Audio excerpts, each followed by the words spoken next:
TCS constable ఒక accuse Riyaz అనే అక్యూజ్ని తీసుకొస్తున్నప్పుడు అతను మన కానిస్టేబుల్ని మీద అటాక్ చేసి కానిస్టేబుల్ని స్టాబ్ చేయడం జరిగింది.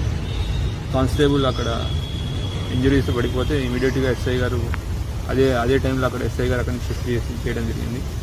ఇక్కడ ఒక దురదృష్టకరమైన విషయం ఏంటి అంటే అక్కడ వ్యక్తి పెనుగులాట జరుగుతూ ఉంది. అంటే జనాలు చూస్తూ ఫోటోలు తీసుకుంటూ బిజీగా ఉన్నారు.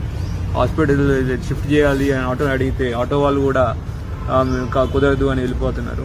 సొసైటీ మనం ఎట్లా ముందుకు వెళ్తున్నాం, మేము వెళ్తున్నాం అనేది మీ విచక్షణకే వదిలేస్తున్నాను. ఒక వ్యక్తికి ఇంజురీ అయింది, అది పోలీసేం కాదు ఎవరైనా అయిండొచ్చు. ఒక వ్యక్తికి రక్తం కారుతూ ఇంజురీ ఉంటే మనం సహాయం చేయాల్సింది పోయి మాకొద్దు మాకు తెలియదు అని వదిలేసి వెళ్తున్నారు. అందరికీ మా విజ్ఞప్తి, పోలీస్ డిపార్ట్మెంట్ పగలు రాత్రి కష్టపడి పనిచేస్తూ ఉంది. ఎన్నో నేరాలు ఆపుతున్నాం, ఎన్నో క్రైమ్స్ ఛేదిస్తున్నాం.